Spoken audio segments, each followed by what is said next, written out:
4:30. You are listening to another edition of Urban Voices Radio. I am your host, Brad Harrison. I got my co-host, Miss T. Say what's up, T. What's up? I'm back. And I got my main man, Sean Mucker, on the mic. What up, Sean? What they do?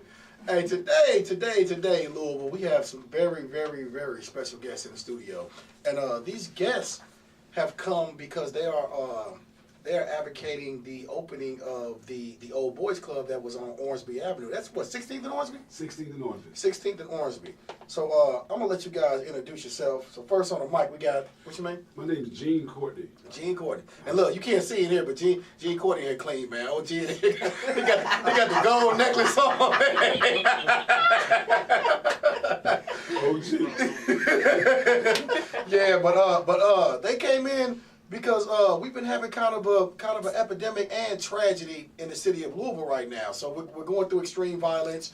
We're witnessing the young kill each other at a rate that we haven't seen in prior generations. So these guys come in because I'm one of the people that think that part of the problem.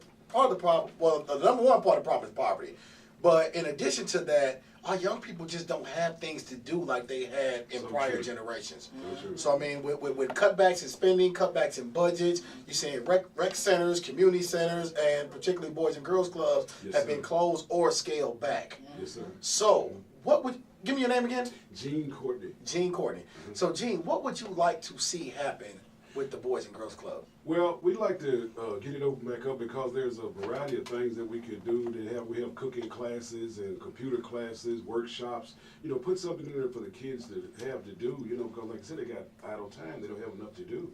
So we want to open that back up. They have a basketball court, boxing. You know, Ali and Jimmy Ellis, all of them used to box in that place. That building's 100 years old. So we want to keep it alive. You know, bring it back.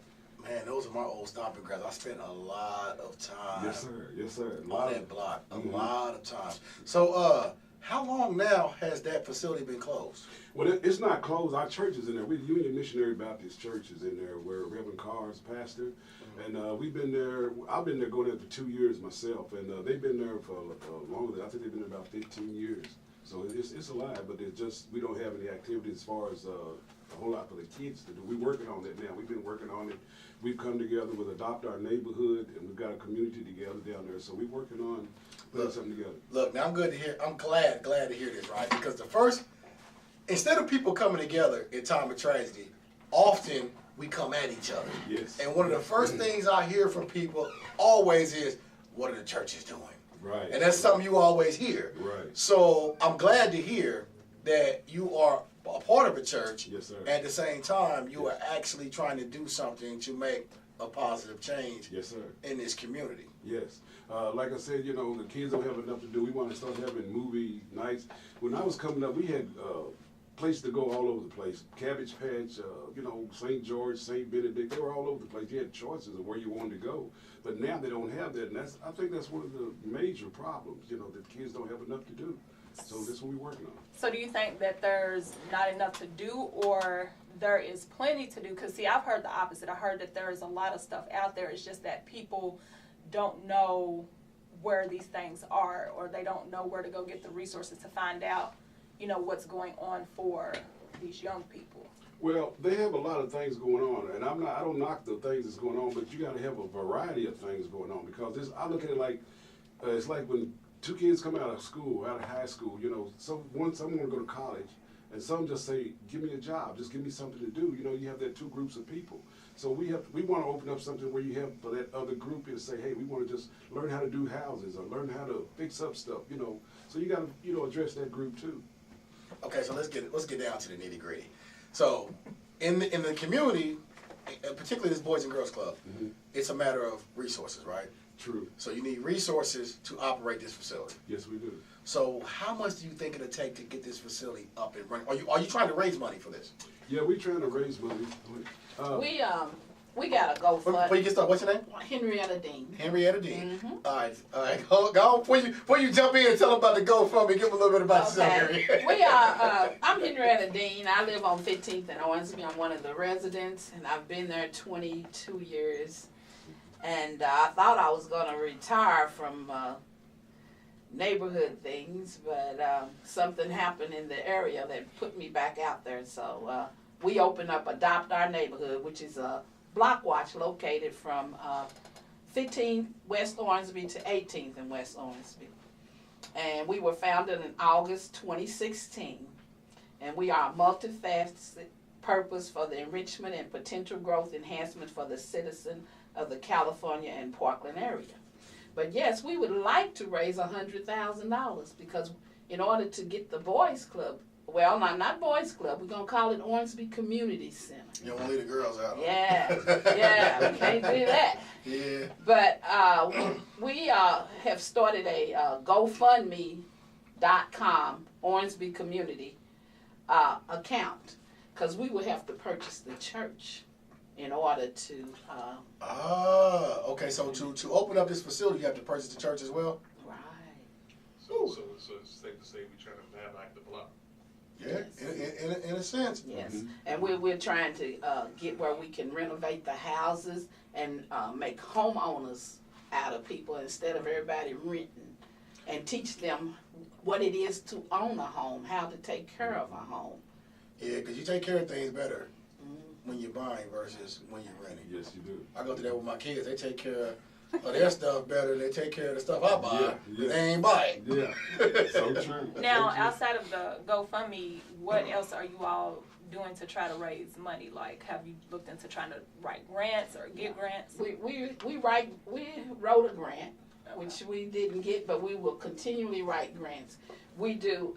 We're gonna have a fundraiser, by the way. Since you said that, we've had other Is there gonna be fundraisers. food at the fundraiser? We've been having food at every one of them. We love food. But I'm not gonna commit to this one yet. But let me tell you, this is Adopt Our Neighborhood fundraising event, Gospel Explosion. Mark your calendar. We're gonna have a play, a musical, and comedy. Saturday, July the 8th. 5 p.m. to 7 p.m. at Union Church, Pastor Carr, 1614 West Orangeby, Louisville, Kentucky, 40210. Come out and have a good time. Free to the public. All we ask is for a generous donation. Okay. So you're gonna have some comedians there, some performances, and some food. He's still trying to get that food in there. Yeah. Courtney, And you know what? Courtney. Look, and I shouldn't be saying that because I've been on a diet. You know what I mean? I've been on a diet the past. Now I've been on a diet the past 2 weeks, man. I dropped 9 pounds. So I've been on a Good. diet. So, Excellent. So, but now I want to come out and check. Look, that block, particularly that block alone, it means something to me personally. Because prior to this new life I'm living now, I was a part of the old life. Yeah. And part of my old life, I was involved in some criminal activities, some drug selling, this and that. And I had a house on Orangeby. And back in those days, I was young, in my 20s, and we were selling drugs, and we were doing things we weren't supposed to do. And one of my uncles was in a house I owned on Orangeby, and some guys came in to rob us. I wasn't there. I was watching it. Man, I'll never forget this year. It was June 10th, 2001. I was watching the finals between the Pacers and the Lakers. And I get a call on the phone. My uncle was in one of my houses. He was 62. And some guys broke in the house, probably thinking I was there. They were going to get a large sum of money. And they shot and killed my uncle in the house right there, right on the corner of 17th. There's a set of doubles. If you go to, that corner I was telling you about, Baldwin is the street. Baldwin, right. So if you go on Baldwin, there's a house on the corner, then there's 2 set of doubles. Right there in that second double is where, duplexes. Mr. Proper terminology. Well, that's what they call them. Duplexes, but they came in and they shot my uncle and killed him. So that particular block kind of means something to me. So anything I can do to lend a hand in this community development, I will. I absolutely will. Because I believe as a person that came from the streets, that helped. I feel like I helped put the community in the shape that it is in now. We weren't out doing what these youngsters are doing now, but I feel as a person that helped destroy the community, I owe it to the community now to help rebuild the community. So anything I can do. I used to play ball down there, at the basketball court outside that boys club, so I know exactly what you're talking about. Okay. So anything I can do personally to bring some attention or help raise some funds for this, I absolutely will. Appreciate that. That's what we working on now. You know, is getting it out there, letting the public know what we get ready to do, because we've been kind of low key. Because we've been putting the community development together first. You know, you got to get together with the community. So that's what we've been doing so far. We got the community together, adopt our neighborhood. So we're working with the church. And what we do, another thing that we do, we have a monthly newsletter that we'll put out, and I'm gonna share this monthly newsletter with you. But I tell you, David James, our older person, he's been very helpful. Yes, he is. In fact, we will be having speed bumps put out on Owensby in late July, and they have increased our lights around the street. So having a block watch is very important. That's one of another things we want to do. We want our light to shine on our block watch where we can go out and help others to start it, because it makes a huge difference. It holds people accountable. So, and that neighborhood was never really a bad neighborhood. Has it gotten worse over the years now? it's gotten better since last year because Since last we are year. not going to allow it to get. Okay, so this block watch is a year old. Is that what you're telling me? It's a year old. Okay. And that's how it started. See, my daughter, she was coming in and she got, somebody just started stabbing her while she was sitting in her car at about 3 o'clock at night. That's what got me back out here. Your daughter? Yeah. How old is your daughter? 26. She was coming in from Was Ford. this random? Yeah, just random. Wow. Just random. She was sitting in the car. I guess he was trying to rob her. I don't know. Right. But anyway, and by that time, see how God is? God Gene was coming down the street about the same time, wanting to start to get the block. No, get the Ormsby Boys Club. Ormsby Boys Club going. So we said, well, I tell you what, I want a safe neighborhood. Yeah. And all of it together, just Yeah. connected, just Yeah. connected. So, and me and him been We pushing roll it. We meet Yeah. every Wednesday night at 6 o'clock, from 6 to 7. You're out by 7. Mhm. We are very organized. So you're out by 7. Because you know I go to a lot of meetings and we supposed to be out by 7. No. No, We out by 8:30.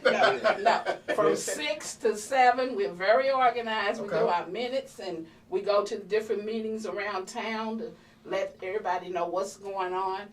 And we're very organized. But we meet every Wednesday from 6 to 7 at 1614 West Ormsby at Union Church, past the car. This is what I like to see. Yeah. This is what I like to see because often, well, I know you guys saw the situation with Governor Bevin. Am I saying his name right, John? Bevin. Governor Bevin, I call yeah. him Blevins. I don't know what his name is, but I saw that with Bevin, and oftentimes people wait on the government or they wait on other folks outside of our community to come in and help our community. So being that you guys are actually a part of this community and you're actually out there putting in the work to make change, Yeah.